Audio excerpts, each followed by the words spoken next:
దానియేలు గ్రంథం 4:34 వచ్చింది. దానియేలు గ్రంథం 4:34 వచ్చింది. ఆ కాలము గడిచిన పిమ్మట నెబుకద్నెజరును నేను మరలా మానవ బుద్ధి గలవాడునై నా కన్నులు ఆకాశము తట్టు ఎత్తి చిరంజీవియు సర్వోన్నతుడగు దేవునికి స్తోత్రం చేసి గణపరచి స్తుతించి తిని ఆయన ఆధిపత్యము చిరకాలం వరకు ఆయన రాజ్యము తరతరములలో ఉన్నది. ప్రేమగల తండ్రి, ఈ మాటలు మా వెనుకల్లో దేవునికరంగా చేయమని ఆరాధన కొరకే ఈ భాగాన్ని ధ్యానించడానికి సహాయపడవాలి. యేసుక్రీస్తు నామములో ప్రార్థిస్తున్నాం తండ్రి. దేవుడు సర్వోన్నతుడు, సర్వజ్ఞుడు, సర్వశక్తివంతుడు, సర్వ సృష్టికి సృష్టికర్త. అలాంటి దేవుణ్ణి యావత్ మానవాళి స్తుతించి ఆరాధించాలి అనుకుంటున్నారు. యావత్ మానవాళి ఎవరిని స్తుతించి ఆరాధిస్తున్నారంటే, మత్తయి సువార్త 15:9 ఉన్న విధంగా దేవుని స్తుతించే వాళ్ళు ఉన్నారు. ఎలాంటి వారు ఉన్నారంట? ఈ ప్రజలు తమ పెదవులతో నన్ను గణపరచుదురు గాని వారి హృదయము నాకు దూరముగా ఉంది. కాబట్టి సర్వోన్నతుడైన దేవుడు ప్రజల దగ్గర నుండి ఎలాంటి ఆరాధన స్వీకరిస్తున్నాడు అంటే, ప్రజలు ఎలాంటి ఆరాధనతో దేవుణ్ణి ఆరాధించాలనుకున్నారో ఈ రెండు వ్యతిరేకంగా ఉన్నాయి.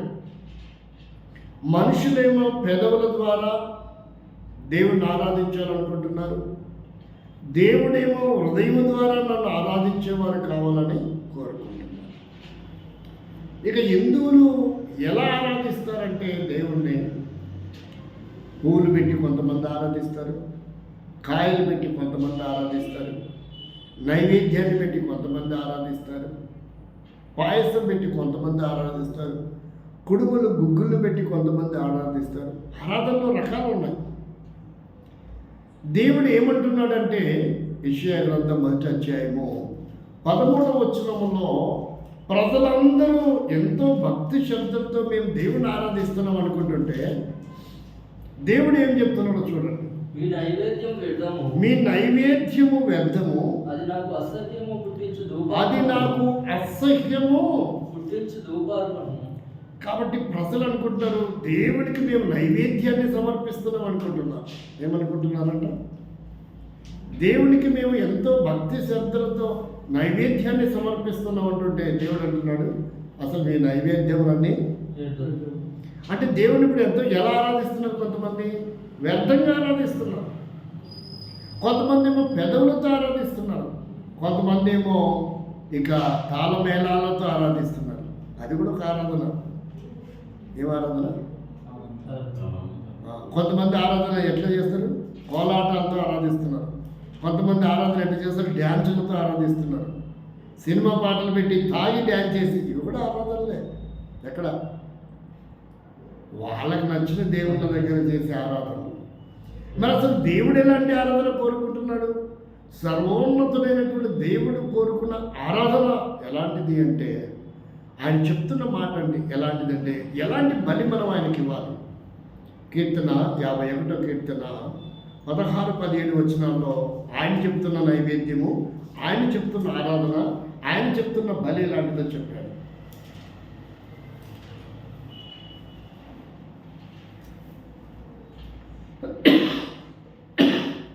ఎలాంటి ఆరాధన దేవుడు కోరుకుంటున్నారు?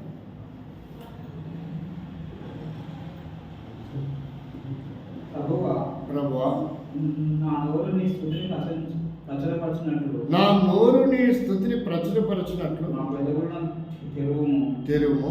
నీవు బలిని కోరినవాడవు కావు. నీవు బలిని కోరువాడవు కావు. కోరిన ఎడల ఒకవేళ కోరిన నేను అర్పించుదును. నేను అర్పించుదును. దహన బలి నీకు ఇష్టమైనది కాదు. దహన బలి నీకు ఇష్టమైనది కాదు. ఎరిగిన మనసే విరిగిన మనస్సు దేవునికి ఇష్టమైన బలులు. కాబట్టి ఇప్పుడు ఏ బలులు అర్పిస్తున్నారు మనుషులు? మేకల్ని, మేకపోతుల్ని, తర్వాత కోడి పుంజుల్ని, కోడి పెట్టల్ని కదా, ఇవి కదా బలిచ్చేది. మరి దేవుడు దాన్ని కోరుకోవట్లేదంట. విరిగి నలిగినటువంటి హృదయము, ఆ మనస్సును దేవుడు బలిగా నాకు అర్పించండి, అదే నాకు పెద్ద నైవేద్యము, అదే నాకు ఆరాధన అంటున్నాడు. మరి ఎలాంటి ఆరాధన ఆయన ఇష్టపడుతున్నాడు? కొంతమంది ఆర్భాటాలతో చేసేది అదే ఆరాధన అనుకుంటున్నారు. ఏంటిదంట? ఏంటిది అది? ఆర్భాటం. ఆర్భాటం అంటే ఎట్లుంటుంది? ఆర్భాటం అంటే ఎట్లుంటుంది? ఆర్భాటం లేని ముందు చెప్పండి. ఆర్భాటం అంటే ఎట్లుంటుంది తర్వాత చెప్తాను. ఆర్భాటం లేని ఆరాధన ఎలా ఉంటుందంటే అది మెథడిస్ట్లో ఉంటుంది. ఆర్భాటం లేని ఆరాధన ఎలా ఉంటుందంటే అది మెననైట్లో ఉంటుంది. ఆర్భాటం లేని ఆరాధన ఎలా ఉంటుందంటే అది బ్యాప్టిస్ట్లో ఉంటుంది. ఆర్భాటం లేని ఆరాధన ఎలా ఉంటుందంటే అది హెబ్రోన్లో ఉంటుంది. ఎందుకు దీంట్లో ఆర్భాటాలు లేవు? అందుకని ఇవన్నీ ఆర్భాటాలు లేవు కాబట్టి ప్రజల్ని మోసగించి ఒక కొత్త ఆరాధన వచ్చింది. దాన్నే ఆర్భాటాలతో వచ్చిన ఆరాధన. జనాలు కూడా ఏమనుకుంటుంటే అబ్బబ్బబ్బా ఆడి ఎంత తిరణాలలాగుంది, జాతరలాగుందంటే అదే ఉందండి. ఇంతవరకు అట్లాంటి ఆరాధన అసలు మెననైట్లో లేదు, మెథడిస్ట్లో లేదు, బ్యాప్టిస్ట్లో లేదు, సిఎస్ఐలో లేదు. లేకపోతే ఆరాధన కాదా అది? ఉంటే ఆరాధన, లేకుంటే ఆరాధన కాదా? అసలు బైబిల్ ఏం చెప్తుందో తెలుసా? రండి, అసలు ఆరాధన అంటే ఏంటిదో బైబిల్ ఏం చెప్తుందో కీర్తన గ్రంథం ఒక మాట ఉంటుంది. 63వ కీర్తన అనుకుంటా, ఒకసారి చదవండి. ఒక అద్భుతంగా ఉంటుంది. ఇప్పుడు ఇప్పటి వరకు మెథడిస్టు, మెననైట్లు చేస్తున్న ఆరాధన సరైన ఆరాధన కాదు అని ఏ బుద్ధిహీనులు మాట్లాడుతున్నారో వారందరికీ చెప్పుతూ కొట్టినట్టుగా ఉండే వాక్యం చూడండి ఏం చెప్తుందో. అసలు మైండ్ పోతుంది ఇలాంటి వాక్యం ఉంటుందని తెలియదు వాళ్ళకి. ఏం చెప్తుంది? 63వ కీర్తన అనుకుంటా, 64 కానీ 64, 63, 65 చూస్తా నేను. చాలా అద్భుతంగా ఉంటుంది అది.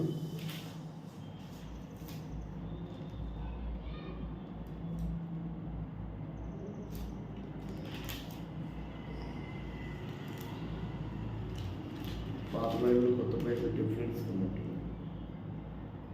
గుడ్డి గుర్తులు పోయినాయి. సర్చ్ చేయండి. మౌనంగా ఉండడం అంట. 65 అదే దేవా దేవా సియోనులో మౌనముగా ఉండుట నీకు స్తుతి చెల్లించుటే. మరి ఈ ఆర్భాటం ఏమైపోతుంది? ఈ వాక్యం కొంత పెట్టి చూస్తే అది బురదలు పోసిన పన్నీరైతుంది ఆరాధన. అంటే సియోన్ అంటే దేవుని సన్నిధి అని అర్థం. సియోన్ అంటే ఏంటిది? సియోన్ అంటే అక్షరాలు కాదు, అది దేవుని సన్నిధి. సియోన్ అనే పదం ఏంటిదంటే దేవుని సన్నిధి. దేవుని సన్నిధిలో ఎంత మౌనంగా ఉంటే అంత దేవుని స్తుతించినట్ట. మరి వీళ్ళు ఏమంటారు? ఎంత కేకలు వేస్తే అంత దేవుని స్తుతించిన. బోధ మార్పులే అంటే కేకలేసేవాడికి తెలియదు, కూర్చున్నవాడికి తెలియదు. కొన్ని చోట్ల నేను ఒక చోటికి ఆరాధనకి వెళ్ళాను. ఆరాధనకి కాదు, వాక్యం చెప్పడానికి పిలిచారు నన్ను. ఏం చేయడానికి పిలిచారు? వాక్యం చెప్పడానికి పిలిచారు. ఆడ వాక్యం చెప్తే నేను మంచినీళ్ళు కూడా తాగలేదు, టిఫిన్ లేదు, టీ లేదు, భోజనం లేదు. ఎందుకని చెప్పండి? నాకు తెలియదు అది పరిశుద్ధాత్మ సంఘం అంట. తప్పడం ఏంటి? నాకు అసలు మెంటలు వచ్చింది. పరిశుద్ధాత్మ బాత్రూమ్కి వెళ్ళి కడుక్కోకుండా వచ్చినప్పుడు వస్తుందా? ఒక ఆయన పరిశుద్ధాత్మ వచ్చింది, కేకలేస్తా గోల గోల చేస్తున్నాడు. ఒక నిమిషం ఆగు బ్రదర్ అన్న, ఆగాను. పరిశుద్ధాత్మ వస్తే ఆగు బ్రదర్ అంటే ఆగుతాడా? ఆగాడు. ఆగిన తర్వాత నాకు ఒక క్వశ్చన్ వచ్చింది బ్రదర్, దానికి ఆన్సర్ చెప్తామంటే అడుక్కోండి బ్రదర్ అన్నాడు. ఈరోజు ఉదయం నువ్వు మోసంకి వెళ్ళావని అడిగాను. ఇంట్లో వెళ్ళలేదంట. మరి ఆడలేవంటే వచ్చేటప్పుడు వెళ్ళాడంట. మరి వచ్చేటప్పుడు వెళ్ళావు కదా, నీ దగ్గర నీళ్లు లేవు కదంటే ఆ కాగితాలు పేపర్ ఆకులతో తుడుచుకుని వచ్చాను కదా. ఇప్పుడయ్యింది ఈడడుగుతావు ఏంది నువ్వు అన్నాడు. అంటే ఇట్టడు కూడా పరిశుద్ధాత్మ వస్తుందా? లాజిక్ అర్థమైందా లేదా మీకు? డొక్క పగలు తీస్తే ఇంకోసారి పిచ్చి పిచ్చి అని తెలుస్తుంది. సరే బదులు ఇదే లాస్ట్, ఎప్పుడు చేయనింటాను. నిజం పరిశుద్ధాత్మ అది. వాడు ఎగురుతున్నాడు, అందరూ ఎగురుతున్నాడు కాబట్టి నేను ఎగురుతున్నాను. వినాయకుడి కాడ ఎగురుతాను, వీనికి వాడికి తేడేముంది ఇంకా? అసలు నాకు ఒకరోజు మైండ్ పోయింది తెలుసా. నేను ప్రార్థన కోసం వెళ్తే ఆ ఇద్దరనేమో కూర్చోవే సునీత మీ ఇద్దరు ఉన్నారని మాస్టర్ గారు రమ్మన్నానంట. సునీత ఏమో ట్రిమ్గా టాయిలెట్ అయిపోయి నడుముకి అవి ఇవి చుంకిలు పిచ్చి వచ్చి తగిలించుకొని కర్ర తీసుకొని బయలుదేరింది. ఏంటంటే ఆ పిల్ల నేర్చుకుంది, కోలాటలకు పోతుంది. ఉన్న సిగ్గు మనకి. వాడేమో యేసుప్రభు దేవుడు, మాదిగమాలలో దేవుడు అంటుండే, వీళ్ళేమో కోలాటాల కడపై ఎగురుతుండ్రు. అసలు ఏమైనా ఉందా అని. అసలు అంత నీట్గా ట్రిమ్గా డ్రెస్ అప్ ఎప్పుడైనా చర్చికి వెళ్తారా?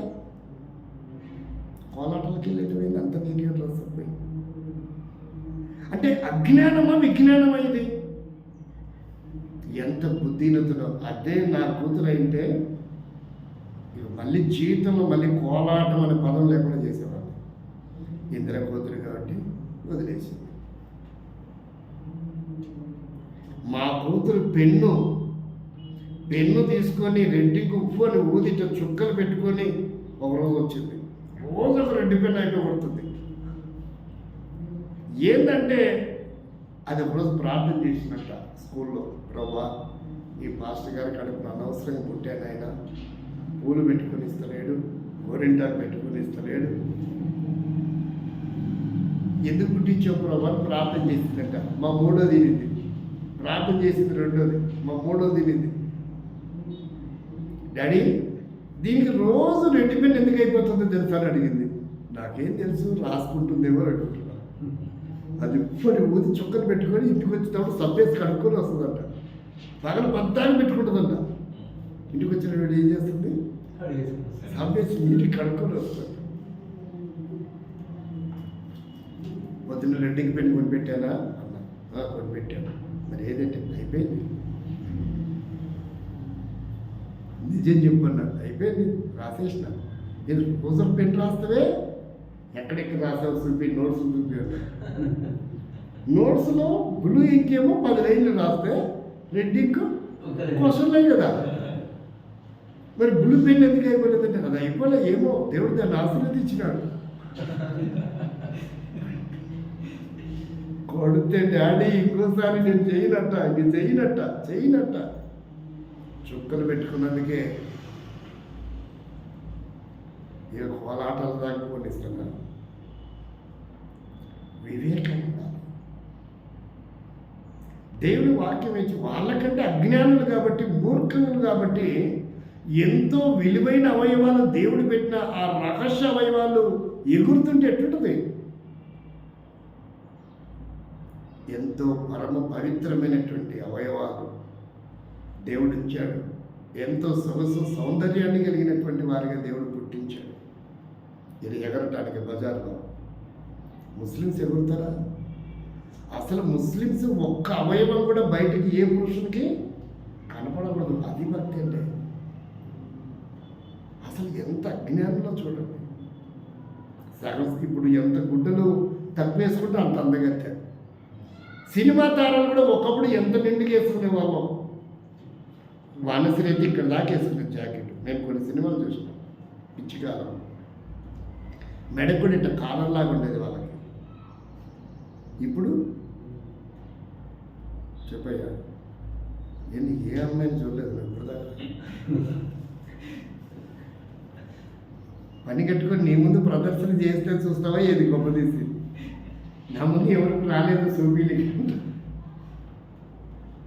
కాబట్టి దేవుణ్ణి ఆరాధించే విధానం ఎలాగుందంట, ఎలాగుందంట, ఎలాగుంది? మౌనంగా ఉంటే కూడా ఆరాధించినట్ట. ఎందుకంటే దేవుడు అల్లరి ఉన్న చోట దేవుడు ఉండడు. ఏమంటాడు? ఎఫెసీ పత్రిక చూడండి, మాట్లాడు. ఎక్కడైతే అల్లరి ఉంటుందో అక్కడ అసలు దేవుడు ఉండడు.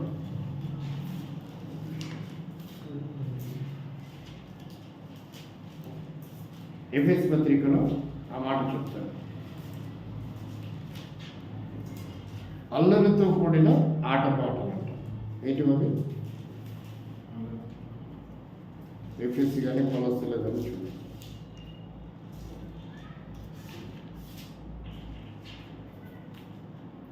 ఏంతో కూడినవి?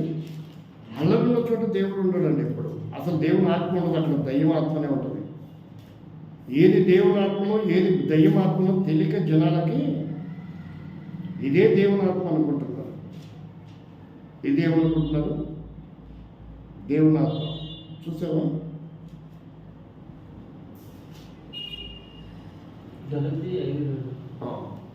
గలతీలోనా? ఎఫెసీ అనుకుంటున్నాను. ఆ మాట చదవండి, ఎంత క్లియర్గా ఉందో చూడండి. ఎక్కడ ఉన్నాడంట దేవుడు? 5వ అధ్యాయము ఒకసారి చదువు. భేదములు, అదేనా? భేదములు, విమతములు, అసూయలు, మద్దతులు, అల్లరితో కూడిన ఆటపాటలు మొదలైనవి, వీటిని గురించి నేను మునుపు చెప్పిన ప్రకారము ఇట్టి వాటికి చేయవారు దేవుని రాజ్యమును స్వతంత్రించి. అక్కడ దేవుడే ఉన్నాడు. ఇక దేవుని రాజ్యం ఏడుంటుంది? ఏం పాటలంట? అల్లరితో కూడిన ఆటలు పాటలు. ఈరోజు డ్యాన్సులు వచ్చేసినాయి మందిరంలోకి. ఏమొచ్చినాయి? ఒకవేళ చిన్నపిల్లలు యాక్షన్ సాంగ్స్ ఉంటే 10-12 సంవత్సరాల లోపు పిల్లలే ఏం సాంగ్స్. ఒకవేళ పాటల ద్వారా ఏదైనా ఒక మెసేజ్ ఇవ్వాలా సంఘానికి అనుకుంటే అది 10 సంవత్సరాల లోపు పిల్లలకే పెట్టాలి. 18-20 ఏళ్ళ అమ్మాయిలకి డ్యాన్సులు వేయకూడదు. అది సినిమాకి పోయి చూసే బొమ్మ మీద డ్యాన్సుల కంటే లైవ్లో చూసే డ్యాన్సులు బాగున్నాయి రాను వస్తారు కుర్రాళ్ళు. అర్థమైంది నేను చెప్పేది? ఈ మధ్య యూట్యూబ్లో ఒకటి ట్రెండ్ మారుతుంది. భూలక్ష్మి ఏదో పేరు, ఎర్రగొండపాలెం అంటే లైకులు కొట్టాడంటే ఏమంటున్నారు? ఇవి చెప్తలేడు. నీకు లైకులు కొట్టాలంటే సామాన్లు బాగుండాలని పిచ్చిది. ఇదిగో ఇయ్యే మా ఇంటి సామాన్లు చూపించింది ఒక వీడియోలో. చూడు మా ఇంటి సామాన్లు ఎంత నీట్గా సర్దారు అంటే వీడి సామాన్లు బాగుండాలనేది కాన్సెప్ట్ వేరు. ఈ సామాన్ల గోల ఏంటోనైనా అంటుంది ఆమె. అరే పోలీస్ కేసు పెడతారంటే పోలీస్ కేసు పెట్టాలన్నా అర్థమవుతుందా? అల్లరితో కూడిన ఆటపాటలు 10 సంవత్సరాల లోపు పిల్లలు వేయచ్చు. 16-18-20 ఏళ్ళ అమ్మాయిలు అలాంటి యాక్షన్ సాంగ్స్ కూడా క్రైస్తవ సంఘాల్లో కూడా ఈ దుర్బోధ వచ్చేసింది. అది అని కూడా గ్రాండ్ చెప్పుకుంటున్నారు. దేవుని పాటలేగా, దేవుని నాటకాలేగా, స్కిట్లేగా. ఎంత బుద్ధిహీనత! అక్కడ దేవుడు ఉండడు. ఎక్కడ అల్లరి ఉంటుంది అక్కడ దేవుడు ఉంటాడు. ఎక్కడ మౌనం ఉంటుంది అక్కడ దేవుడు ఉంటాడు. దేవుడి స్వరం ఎలాంటిదంట? మెల్లని స్వరం. ఆయన స్వరం వినాలంటే ఎలా ఉండాలా? పిన్ డ్రాప్ సైలెంట్ ఉండాలా. అక్కడ దేవుని ఆత్మ సంచారం చేస్తుంది. కేకలు, గోల, శబ్దాలు ఉన్న చోట దేవుడు అసలు పారిపోతాడు. ఇక్కడుంటే నా కర్ణం పేరు పగిలిపోతున్నానని పారిపోతాడు ఆయన. చాలామందికి తెలియదు. ఆ గోలనే ఆరాధన అనుకుంటారు. ఏంటిది? అసలు అసలు వాళ్ళకి హల్లెలూయా అనే పదం బైబిల్ ఎక్కడుందో తెలియదు తెలుసా? ఈ పిల్లోడైతే 1000 సార్లు అంటాడు ఒక వర్తమానం. నేను ఒకరోజు ఏ రోజు 575 కౌంటింగ్ చేసిన, మీటింగ్ అవ్వలా. అసలు బైబిల్లో హల్లెలూయా అనే పదం ఎక్కడుందో తెలిసి ఎవరికైనా తెలుసా? ఒకరోజు యేసన్న గారికి క్వశ్చన్ వేసాను,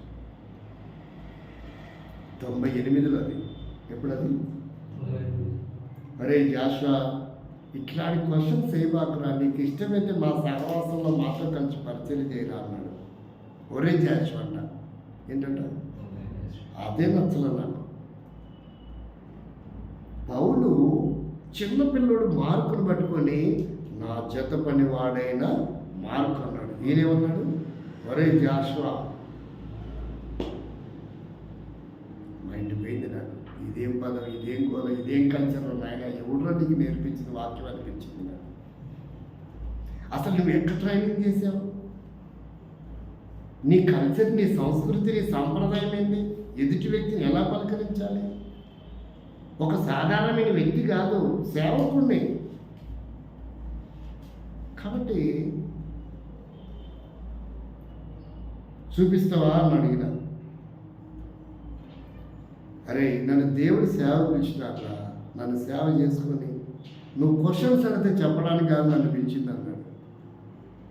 3 సంవత్సరాలు చెప్పలేదు ఆ క్వశ్చన్. కానీ వీలైతే ఈయన పేరు యేసుదాసా యేసుపద్మ ఆయన అడగాలనిపిస్తుంది.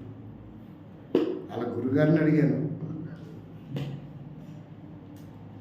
మరి మీకు తెలుసా బైబిల్ అంతటిలో హల్లెలూయా అనే పదం ఎక్కడుంది అసలు? చదవండి. ప్రకటన గ్రంథం 19:2 ఫుట్నోట్లో ఉంది. అది ఎక్కడుంది? అది ఫుట్నోట్లో ఉంది. మహానుభావుడు, గొప్ప ధైర్యజనుడు యేసన్న గారు. కానీ ఆయన గురించి మనం ఎంత తక్కువ మాట్లాడితే అంత మంచిది. ఆయన సేవ, ఆయన పరిచర్య, ఆయన సమర్పణ, త్యాగం వేరు. ఈరోజు అలాంటి వ్యక్తులు లేరు. ఆయన తర్వాత అది ఆయనతోనే పోయింది. చదవండి, 2వ వచనం చదవండి. ప్రకటన గ్రంథం 19:2. అసలు బైబిల్ అంతట్లో ఎక్కడ దొరకలేదు నాకు హల్లెలూయా అనే పదం. ఎందుకు ఇన్నిసార్లు వాడతారు అనేది ఒకసారి పని కట్టుకొని ఎత్తికే నేను. చదవరేందయ్యా? ఆయన తీర్పులు. ఆయన 2వ వచనం.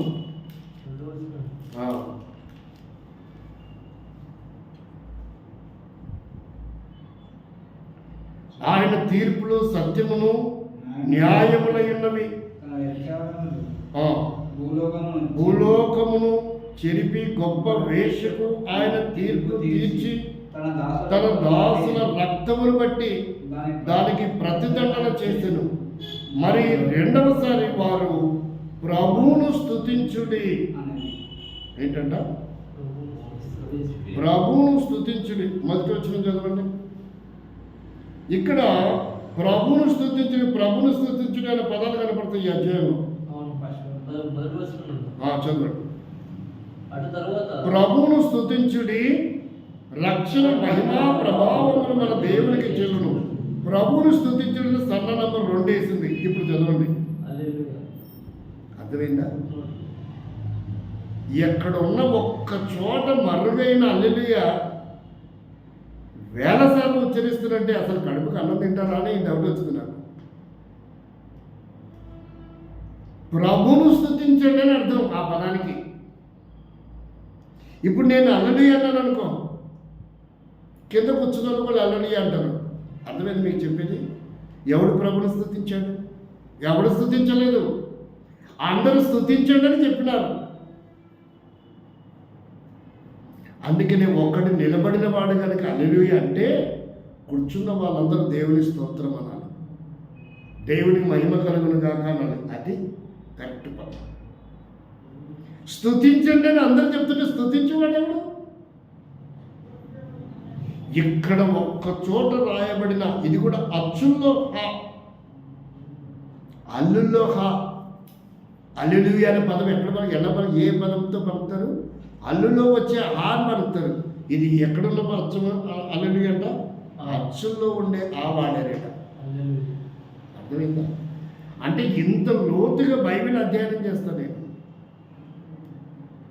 మీరు కొన్ని వందల మందిని అడగండి, హల్లెలూయా అంటే అర్థం ఏంటంటే అసలు ఎక్కడుంది బైబిల్లోని.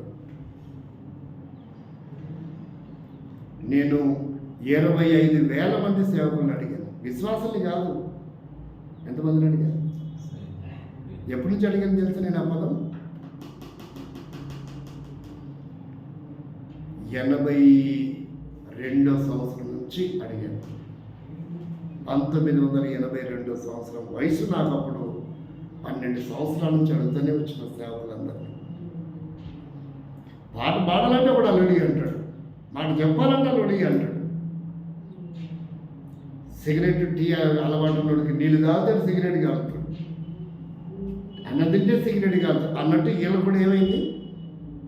పాట ఆపేటప్పుడు అల్లుడి అంటాడు, పాట పాడేటప్పుడు పిండాకు కూడా ఏం కాదు. అసలు ఎందుకు వాడుతున్నారో తెలియదు. అది వాడన్నాడుగా నేనంట, వీడన్నాడుగా నేనంట. అట్లయిపోయింది పరిస్థితి. దేవుడు వేదన చెందుతున్నాడు. దేవుడిని ఆరాధించే పద్ధతి అది కానే కాదు. జాషు అని ఒక ఆయన ఎవడో చెప్తున్నాడు, చేతులెత్తి హల్లెలూయా చెప్తేనంట ఒకడేమో సైతాన్ని పారిపోతుంది అంటాడు. ఈ జాషువతో చెప్తున్నాడు, చిన్నపిల్లలు చేతులు ఎత్తితే ఏమని అర్థం? నన్ను ఎత్తుకోని అర్థం. అందుకే నువ్వు చేతులు ఎత్తి హల్లెలూయా చెప్తే దేవుడు నిన్ను ఎత్తుకుంటాడు.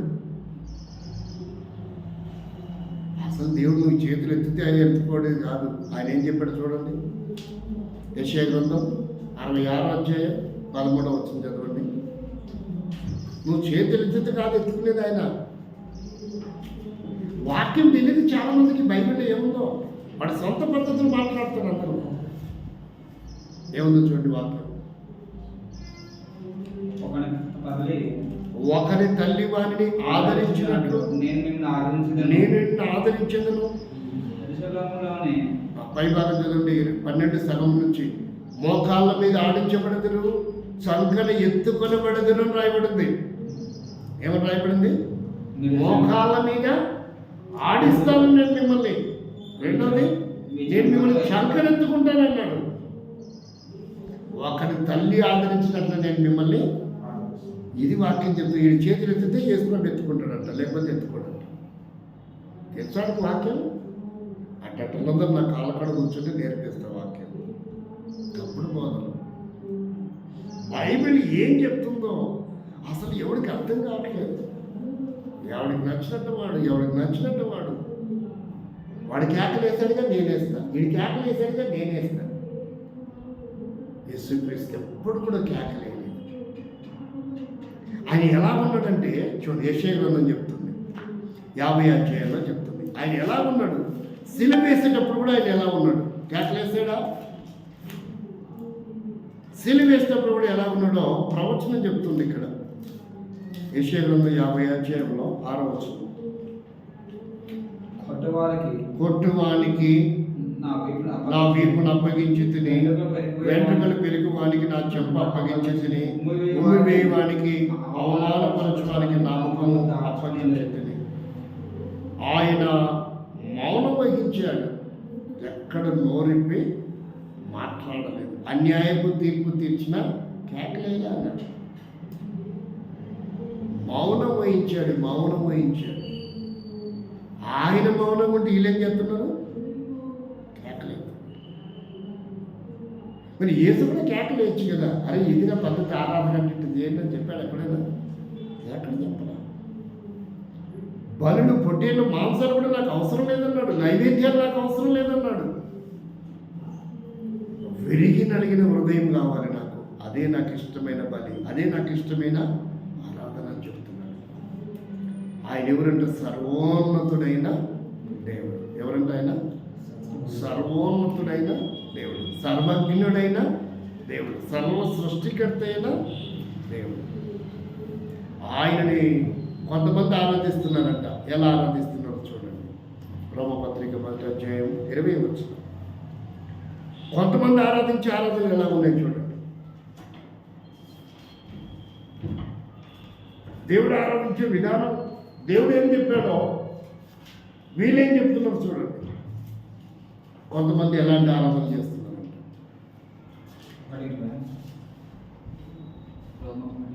1:20 ఆయన అదృశ్య లక్షణములు ఆయన అదృశ్య లక్షణములను అనగా అనగా ఆయన నిత్య శక్తియు ఆయన నిత్య శక్తియు దేవత్వమును జగదుత్పత్తి మొదలుకొని సృష్టింపబడిన వస్తువులు ఆలోచించటం వలన తేటపడుచున్నది కనుక వారు నిరుత్తరులై ఉన్నారు. మరియు వారు దేవుణ్ణి ఎరిగి ఆయన దేవునిగా మహిమపరచడం లేదంట. కృతజ్ఞతలు చెల్లించడం లేదు.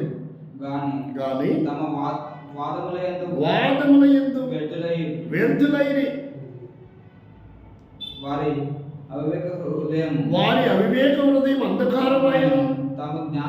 తాము జ్ఞానమును చెప్పుకొనొచ్చు బుద్ధిహీనులైరి. వారు అక్షయుడకు దేవుని మహిమాశక్తిని స్వరూపమును ఒకటి మనుషుల రూపానికి మార్చారంట. రెండవది పక్షుల రూపానికి మార్చారు. మూడవది 4 కాళ్ళు కలిగిన జంతు రూపానికి మార్చారు. 5వది పురుగు పాము రూపానికి మార్చారు. అంటే ఇవే దేవుడిని పూజించడం ప్రారంభించారంట. మనుషులు దేవుడిని పూజిస్తున్నారు, పక్షిని దేవుడిని పూజిస్తున్నారు, 4 కాళ్ళు కలిగిన జంతువులు దేవుడిని పూజిస్తున్నారు, పురుగుల్ని కూడా పూజిస్తున్నారు. కానీ దేవుడిని మాత్రం ఏం చేయట్లా, దేవుడిని ఆరాధించట్లేదు. దేవుడిగా ఆరాధించట్లేదు వాళ్ళకి ఇష్టమైన పద్ధతిలో. అందుకనే బైబిల్ చెప్తుంది మరి దేవుడిని ఎలా ఆరాధించాలా. ఆయన ఏమై ఉన్నాడంటే, ఒకటి ఆయన సర్వోన్నతుడైన దేవుడై ఉన్నాడు, సర్వ సృష్టికర్తయై ఉన్నాడు. రెండవది ఆయన కలిగినది ఏది ఆయన లేకుండా కలగలేదు. యోహాను సువార్త 1:3 ప్రకారంగా ఆయన మూడవదిగా చూస్తే ఆయన ఏమైనా కొలస్సీ పత్రిక 1వ అధ్యాయం 15 నుంచి చదివితే ఆయన ఎలాంటి దేవుడో చెప్పాడు. కొలస్సీ పత్రిక 1వ అధ్యాయం 15 ఆ దేవుని ఎలా ఆరాధించాడు. ఆయన అదృశ్య దేవుడేంటి, స్వరూపి అయి సర్వసృష్టికి ఆది సంభూతుడై. అసలు అక్కడ చదవకూడదు, అది రాంగ్ ఆన్సర్. అదృశ్య దేవుడు వేరు, స్వరూపి వేరు చదవకూడదు. ఆయన అదృశ్య దేవుడి స్వరూపి అయి అక్కడ ఆపాలి, అది వాక్యం అండి. ఆయన అదృశ్య దేవుడి స్వరూపమై సర్వ సృష్టికి ఆది సంభూతుడు ఆయనే, మొట్టమొదటి వాడు ఆది సంభూతుడై ఉన్నాడు. అందుకనే ఆయనను మనం స్తుతించి ఆరాధించాలి. ఇలాంటి లక్షణాలు కలిగిన వాడు సర్వోన్నతుడైన దేవుడని ఎవరు తెలుసుకున్నారంట? చూడండి, మత్తయి సువార్త, లూకా సువార్త 2వ అధ్యాయము 13-14 వచనాల్లో ఏమని ఎవరు తెలుసుకున్నారు? దూతలు తెలుసుకున్నారంట. 2వ అధ్యాయం లూకా సువార్త 14 వచనం. సర్వోన్నతమైన స్థలములలో దేవునికి మహిమయు ఇష్టలైన మనుషులకు భూమి మీద సమాధానము. సర్వోన్నతుడైనటువంటి దేవుడు, సర్వోన్నతమైనటువంటి వాడు, ఆది సంభూతుడు, సమస్తానికి ఆయనే మూలం. అందుకనే ఆయన సర్వోన్నతుడు. ఆయన ఏమైనాడు? సర్వోన్నతుడైన దేవుడు. అందుకని ఆయన మనం ఏం చేయాలంటే స్తుతించి ఆరాధించాలి. ఎలా చేయాలా? ఇంకో ప్రశ్న వార్త మత్తయి యోహాను సువార్త 4:24 దేవుడు ఆత్మ కనుక ఆయన ఎలా ఆరాధించాలి? ఆత్మతో ఆరాధించాలి. ఆత్మ కనపడుతుందా? మనిషి కనపడతాడా, ఆత్మ కనపడుతుందా? మరి ఆత్మతో ఆరాధించడం అంటే ఏంటిది? దానికి ఒక వాక్యం చెప్తారు అట్లాంటి వాళ్ళు అయ్యే చెప్తారు. పౌలు ఆత్మతో పాడతాను, ఆత్మతో ఆరాధిస్తాను అన్నాడు కదండి.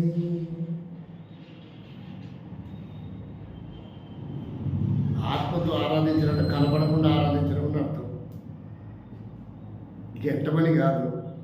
ఆత్మ కనపడుతుందా? ఎవడన్నా వచ్చి నా గ్యాస్రా నీ ఆత్మ నా చేతులు పెట్టన్నాడు అనుకో, పెడతానా? కనపడుతుంది అది పెడితే మాత్రం. మరి ఎట్లా ఆరాధించాలా? ఆత్మతో ఆరాధించాలా. దేవుడు ఏమైనాడు? ఆత్మ అయినాడు దేవుడు.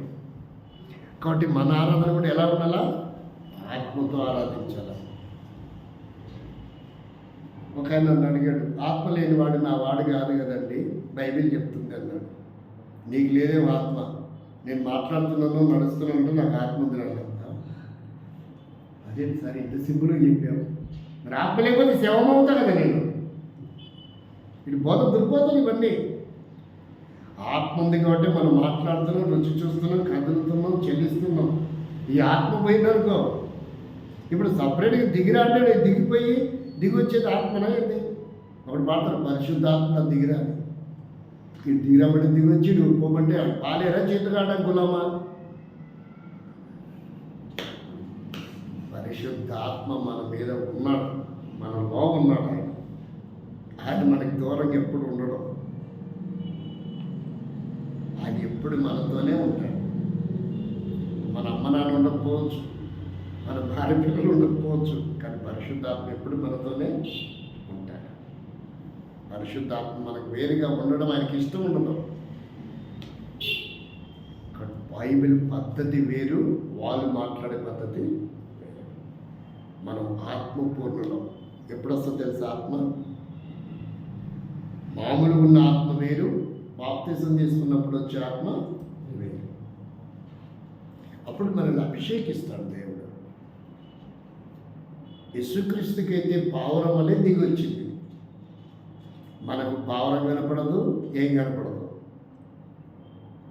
పరిశుద్ధ ఆత్ముడు మనల్ని ఆవరిస్తాడు, మనలో ప్రవేశిస్తాడు. ఎప్పుడైతే బాప్తిజం తీసుకుంటామో అప్పుడే ఆ రోజు నుంచి నువ్వు చేసేది తప్పు, నువ్వు చేసేది ఒప్పు అని మాట్లాడిస్తాడు, ఒప్పిస్తాడు ఆయన. పరిశుద్ధాత్ముడి పని అది కేకలేసే పని కాదు ఆయన.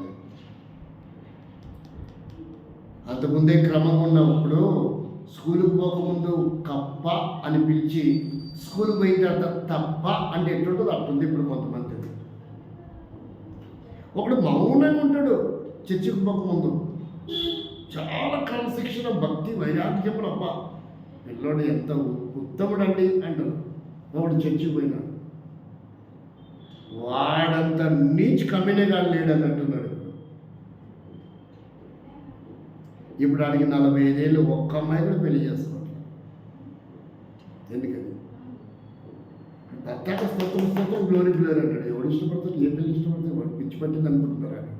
ఏమనుకుంటారా అని చూసి అమ్మాయి పెళ్ళి లేకపోతే ఇట్టా కొట్టట్టున్నాడు ఆయన వెళ్ళిపోతాను. నేను 65 అమ్మాయిల్ని చూసిన, అందరూ ఓకే అంటున్నారు. వాడు చదువుకునేటప్పుడు బాగున్నాడంట, చర్చి పోయినా తిట్టాడు వాడు. ఇప్పుడు చెప్పండి, చర్చి పోకముందు బాగున్నాడంట. ఒక్కరితో మాట్లాడే పని లేదు, ఒక్కరి నుంచి ఒక తలెత్తి చూసే పని లేదు. చాలా క్రమశిక్షణ, చాలా భక్తిగా ఉన్నాడు. ఇంట్లోనే ప్రార్థన చేసుకునేవాడు, చర్చికి వెళ్ళేవాడు కాదంట. ఎవరు చదువుకునే వాళ్ళ ఇంట్లో రోజుకి 3 సార్లు బైబిల్ చదువుతారంట ఆ పిల్లలు. చచ్చిపోడు, బాప్తిసం లేదు. వాడికి నచ్చిన పాట పాడుకుంటాడు, ఏదో టైం టు టైము వాడు ప్రార్థన చేసుకుంటాడు, దేవుని ఆరాధించుకుంటాడు సొంతంగా. చాలా బాగున్నాడంట. ఎప్పుడు? చర్చికి పోకముందు. చర్చికి పోయిన తర్వాత ఎట్టయినాడు? స్తోత్రం గ్లోరీకి వచ్చేవారికే ఆ ఇంట్లో వాళ్ళే భయపడుతున్నారు. ఏ పిల్లి ఇష్టపడుతుంది? యువత త్యాగం చేయాల. ఇప్పుడు దాకా యువతి త్యాగం చేయాలి. ఏ యువతి త్యాగం చేయాలా, ఏ వనిత త్యాగం చేయాల. వద్దంటే వద్దంటున్నారు. కానీ లైఫ్లో పెళ్ళి అవుతుందని గ్యారెంటీ. ఎందుకంటే దేవుణ్ణి ఆరాధించే పద్ధతి ఎలా ఉండాలంట? మౌనంగా, భక్తి శ్రద్ధలతో, వినయ విధేయతతో, సాత్వికముతో, దీనత్వముతో ప్రభువుని మనం ఆరాధించాలి. ఎంత భక్తుందో మనం కనుపరచాలి ప్రభు దగ్గర. అందుకంటాడు ఆయన, మౌనముగా ఉండడం కూడా స్తుతించడమే. ఏంటిది అది? మౌనంగా ఉంటే కూడా స్తుతించడమే. కాబట్టి ఇట్లాంటి స్థుతిని, ఇట్లాంటి ఆరాధనని దేవుడు కోరుకుంటున్నాడు.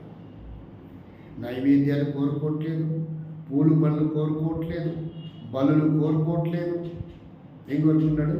విరిగిన మనసు, నలిగిన మనసు, ఆ మౌనముతో ప్రభువుని ఆరాధించే విధానం. ఒక గొప్ప క్రమశిక్షణ కలిగిన వాడు దేవుడు. ఆ క్రమశిక్షణ కలిగిన విధానంలో మనం ఆయన ఆరాధిస్తే ఆయన ఇష్టపడతాం. అది మనం దేవునికి ఇచ్చే ఆరాధన. అలాంటి ఆరాధన ఏంటంటే ఆయన సర్వోన్నతుడైన దేవుడు. ఆ దేవుడు నిన్ను నన్ను ఏం చేశాడంటే, నీ కొరకే నా కొరకై 2025 సంవత్సరాల క్రితం పాపి అయిన నీ కొరకు ఆయన రక్తాన్ని చిందించాడు. ఏం చేశాడు? రక్తము ద్వారా మనకు విమోచన ఇచ్చాడు. అందుకు మనం ఆ దేవుడిని స్తుతించి ఆరాధించాలి. ఆ మాట చదవండి, చూపించడం. ప్రకటన గ్రంథం 1వ అధ్యాయం 6వ వచనం. తన స్వరక్తం ఇచ్చి అంటాం. ప్రకటన గ్రంథం 1వ అధ్యాయము 6వ వచనం. ఎందుకు మనం ఆ దేవుణ్ణి ఆరాధించాలా? ఎందుకు ఈయన మాత్రమే సర్వోన్నతుడయ్యాడో రాయబడింది. 1వ అధ్యాయం 6వ వచనం. తన స్వరక్తం ఇచ్చి, ఎన్నే కనపడలేదా?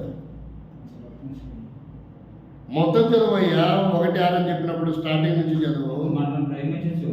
ఒకటి ఏంటంటే, ఆయనకు ఏ మంచితనం లేని మనల్ని త్రాగుడు, చుట్ట, బీడి, సిగరెట్, మోసాలు, అబద్ధాలు, ఇలా రకరకాల చెడు అలవాట్లు కలిగిన మనల్ని తల్లిదండ్రి, బంధువులు, స్నేహితులు అంటున్న మనల్ని దేవుడు ఇంకా ప్రేమిస్తున్నాడట. మనల్ని ప్రేమించి తన రక్తము వలన మన పాపముల నుండి మనల్ని విడిపించిన వానికి మహిమయు ప్రభావము యుగ యుగములు కలుగును గాక.